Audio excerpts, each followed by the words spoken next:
જય દ્વારકાધીશ। આજે હું લઈને આવી છું એક નવી જ રેસીપી સાથે, તો વિડીયોમાં બન્યા રહેજો। આજે આપણે બનાવીશું ઘઉંના ફાડા લાપસી। તો ફાડા લાપસી બનાવવા માટે આપણે પહેલાં એક કુકરમાં અડધી વાટકી જેટલું ઘી લીધું છે। હવે એ ઘીને આપણે થોડું ગરમ થવા દઈશું। આવી રીતે ઘી ગરમ થઈ જાય એટલે એની અંદર આપણે ડ્રાયફ્રૂટ નાખીશું। તમને જે ગમતા હોય એ ડ્રાયફ્રૂટ તમે એડ કરી શકો છો। મેં અત્યારે કાજુ અને બદામ જ લીધા છે। એને આપણે થોડી વાર રોસ્ટેડ થવા દઈશું। બસ આવી રીતે થોડો એનો કલર ચેન્જ થાય પછી આપણે એને અંદર થોડી કિસમિસ એડ કરીશું।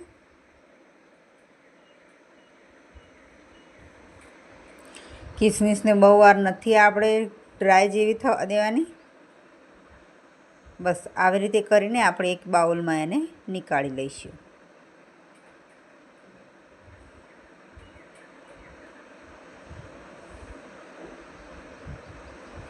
બધું જ આવી રીતે નીકાળી લઈ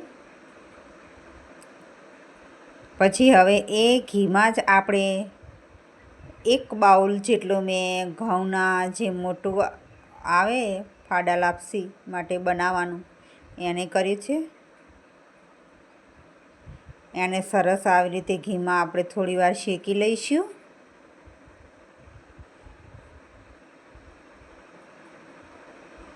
બસ આવી રીતે સરસ થોડી વાર શેકતું જ જવાનું છે, કારણ કે મોટું હોય એટલે એને વાર લાગે છે। બસ આવી રીતે એનો કલર ચેન્જ થાય ને ત્યાં સુધી આપણે એને હલાવતા રહીશું। સરસ શેકાઈ ગયા છે આપણે ઘઉંના ફાડા।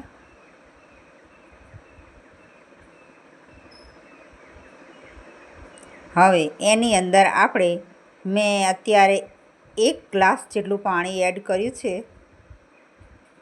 પછી જો જરૂર લાગે તો આપણે હલાવીને એને જોઈ લઈશું કે હજી થોડું પાણી એર્યું જોઈ જશે તો ફરીથી એડ કરીશું, નહીંતર ચાલશે। અને 1 વાટકી જેટલો ગોળ લીધો છે। હવે એને આપણે હલાવી લઈશું અને ઇલાયચીનો પાવડર છે અને જાયફળ, બસ આવી રીતે બધું કરીને આપણે હલાવી લઈશું।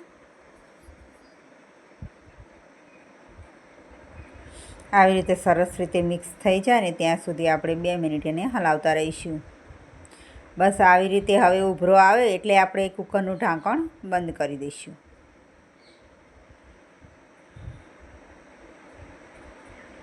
મેં અહીંયા 2 વિસલ વાગવા દીધી છે અને 2 વિસલ પછી આપણે એને ચેક કરીશું કે આપણી ફાડા લાપસી તૈયાર થઈ જાય। બસ તમે જોઈ શકો છો બધું પાણી લઈ લીધું છે, સરસ બની ગયા છે। હવે એની અંદર આપણે બાઉલમાં જે ડ્રાયફ્રૂટ કાઢી લીધા હતા એની ઉપરથી એડ કરી દઈશું। આવી રીતે તમે ઉપરથી 1 ચમચી ઘી પણ એડ કરી શકો છો।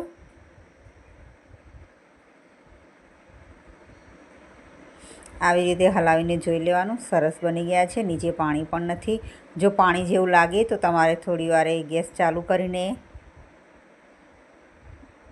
એની વરાળ જવા દેવાની। બસ આવી રીતે જ આપણી ફાડા લાપસી તૈયાર છે।